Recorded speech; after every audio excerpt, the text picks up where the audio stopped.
마태복음 17장 14절부터 20절까지 말씀 제가 봉독해 드리겠습니다. 그들이 무리에게 이르매 한 사람이 예수께 와서 꿇어 엎드려 이르되 주여 내 아들을 불쌍히 여기소서. 그가 간질로 심히 고생하여 자주 불에도 넘어지며 물에도 넘어지는지라. 내가 주의 제자들에게 데리고 왔으나 능히 고치지 못하더이다. 예수께서 대답하여 이르시되 믿음이 없고 패역한 세대여, 내가 얼마나 너희와 함께 있으며 얼마나 너희에게 참으리요. 그를 이리로 데려오라 하시니라. 이에 예수께서 꾸짖으시니 귀신이 나가고 아이가 그때부터 나으니라. 이때 제자들이 조용히 예수께 나와 이르되 우리는 어찌하여 쫓아내지 못하였나이까. 이르시되 너희 믿음이 작은 까닭이니라. 진실로 너희에게 이르노니 만일 너희에게 믿음이 겨자씨 한 알만큼만 있어도 이 산을 명하여 여기서 저기로 옮겨지라 하면 옮겨질 것이요 또 너희가 못할 것이 없으리라. 아멘. 예수님과 세 제자가 산에서 내려왔는데 보니까요, 한 사람이 예수님을 발견하고 얼른 달려와서 그 앞에 꿇어 엎드립니다. 그리고 하는 말이, 주님, 우리 아이가 귀신 들리고 간질이 들려서 불에도 넘어지고 물에도 넘어지고 죽을 고비를 많이 넘겼습니다. 그래서 데리고 왔는데 주님의 제자들이 고치지 못했습니다. 그랬더니 예수님께서요, 책망하시는데 믿음이 없고 패역한 세대요 하고 책망하십니다. 이게 누구를 향한 책망일까요? 믿음이 없고 패역한 세대요 하고 말씀하시죠. 내가 언제까지 너희와 함께 있고 얼마나 너희를 참으리요. 주님이 믿음이 없는 세대를 향한 책망을 하시는 거예요. 그 믿음이 없는 것을 주님이 참지 못하시는 그런 말씀인 거죠. 내가 얼마나 너희를 참겠느냐, 내가 언제나 얼마나 너희와 함께 있어야 하겠느냐. 주님은 지금 십자가를 지시려고 예루살렘으로 향하여 가시는 길입니다. 제자들에게 자신의 순환을 처음으로 예고하셨고요. 그러니 이제 주님은 얼마 안 있으면 십자가를 지고 고난을 당하시고 그리고는 부활 승천하신단 말이죠. 언제까지나 제자들과 함께 있지 않으세요. 언제까지나 주님이 친히 사람들의 문제를 풀어주시지 않으십니다. 그걸 누가 해야 돼요? 제자들이 해야 되는 거죠. 그러니 믿음이 없고 패역한 세대여 할 때 이 책망은 첫 번째는 제자들에게 하시는 책망이에요. 귀신을 쫓아내지 못한 제자들을 향한 책망이고요. 또 제자들만을 향한 책망이겠습니까?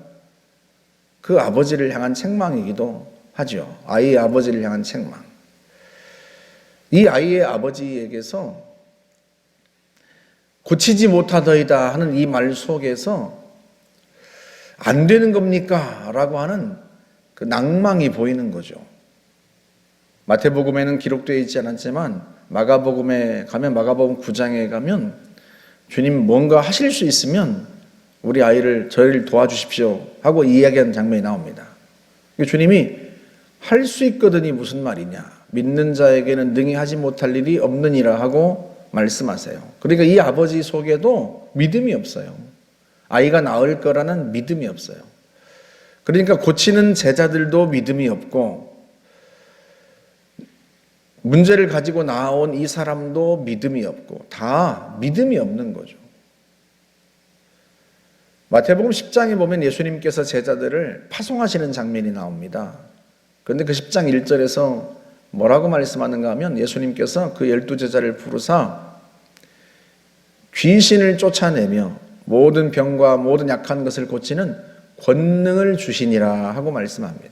주님께서 제자들에게 귀신을 쫓아내고 병을 고치는 권능을 주셨어요. 그리고 그들을 파송하셨습니다. 제자들이 나가서 복음을 전하고 많은 병을 고치고 귀신을 쫓아냈습니다. 주님께서 그때 주신 권능을 그들이 경험했어요.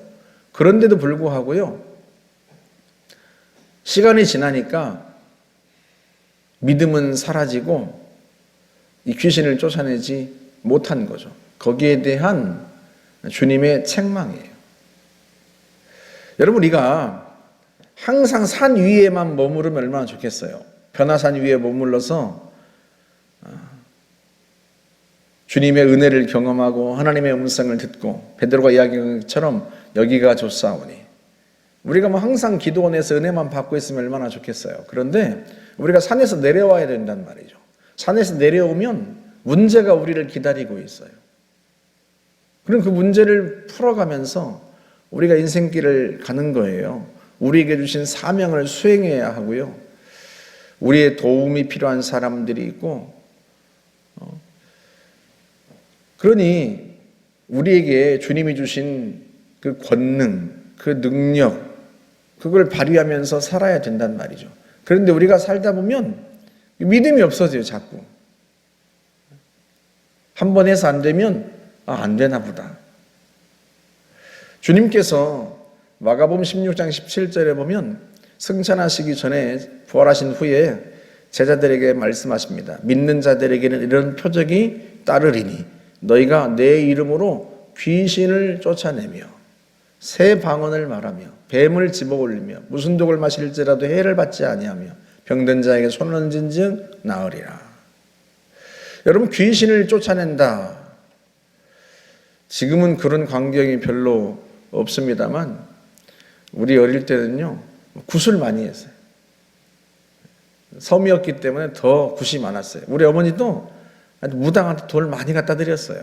그것 때문에 우리 아버지하고 다투고 그랬습니다. 우리 아버지는 뭐 배 나가서 그 험한 바다에서 물고기 잡고 한 달에 한 번 들어오시는데, 그렇게 해서 돈을 벌면 그냥 뭐 어머니들은 그냥 무당 불러다가 그 돈 주고 굿하고, 그러니 아버지들은 화가 나는 거죠. 물론 뭐 어머니는 아버지 남편이 바다에서 죽지 않았으면 좋겠다 하고 큰일 나면 안 되니까 그것 때문에 굿을 하고 뭐 이러지만, 하여튼 뭐 굿이 많았어요. 그런데요, 교회가 들어오고 한 사람 두 사람 예수를 믿고 나서요, 굿이 안 돼요, 이게. 그러니까 이게 무당이 굿을 못 하는 거예요. 결국은 무당이 떠났습니다. 선앙당도 사라지고. 우리가 어릴 때 굿하는데 가서 이렇게 서 있으면요, 무당이 그런 말을 해요. 예수 믿는 것들은 가. 여긴 오는 데가 아니야. 신령님 오지 않으셔. 뭐 이런단 말이에요. 그래, 귀신이요, 예수의 이름을 무서워하는 거죠. 저는 뭐 교회 3세판 신자였기 때문에 잘 몰랐지만 예수 믿는 사람들이 있으면요, 굿이 안 돼요. 결국은요, 뭐 무당은 떠나고 사람들이 많이 예수를 믿었습니다. 저는 어릴 때 예수를 믿지는 않았지만 참 예수님이 세긴 센가 보다, 그런 생각을 했고요. 예수님이 직접 오신 것도 아닌데 예수 믿는 사람이 와 있는 것 뿐인데 귀신이 이게 안 되는구나, 이게. 주님이 믿는 자들 속에 귀신을 쫓아내는 권능을 주셨어요. 무당이 우리를 무서워해야 돼요? 우리가 무당을 무서워해야 돼요? 무당이 우리를 무서워해야 되죠. 그런데 믿는 사람들이 그냥 무당 앞에 막 무서워. 무당 구탄에 지나가는 것도 무서워해요. 누가 누구를 무서워해야 합니까? 세상에 어떤 분들은 또 그냥 점집에 가서도 점을 보고 계셔. 저는요, 진짜 정말 놀란 게요, 기독교인 환영 그렇게 써놓은 무당집도 있더라고. 기독교인 환영. 이게 될성 부른 일입니까? 이게 말이 되는 이야기입니까? 기독교인 환영이라뇨. 예수 믿는 사람이 가면 되던 점도 안 되고 이 귀신이 벌벌 떨어야 되는데 얼마나 믿음이 쪼그라들고 얼마나 그랬으면 그런 수모까지 당합니까? 아니, 점집에 가는 건 도대체 왜 그러시는 거예요? 그런 분들이 있어요. 주님이 그걸 보시면서 이 제자들한테 하셨던 책망을 똑같이 하지 않으시겠어요? 믿음이 없고 패역한 세대예요. 패역하다는 게 뭐예요? 비뚤어졌단 말이에요. 믿음을 가지고 주님이 주신 그 권세로 귀신을 쫓아내고 또 문제를 해결하고 병을 고치고 해야 되는데, 우리가 예수 믿는 사람들이 오히려 귀신 앞에서 벌벌 떨면 주님이 얼마나 탄식하시겠냔 말이죠. 주님 말씀하시죠. 너희에게 믿음이 겨자씨 한 알만큼만 있어도 너희가 못할 것이 없을 것이다. 그렇게 말씀합니다.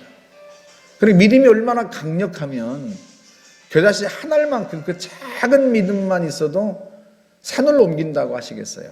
그만큼 믿음의 세계가 강력한 거예요. 믿음의 세계가.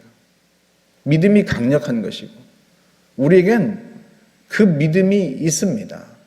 그 믿음을 발휘하고 그 믿음으로 문제를 풀어가야 하고, 그 믿음으로 우리의 삶의 역사하려는 귀신의 세력들을 주 예수의 이름으로 쫓아내고 우리가 문제를 풀어가는 거죠.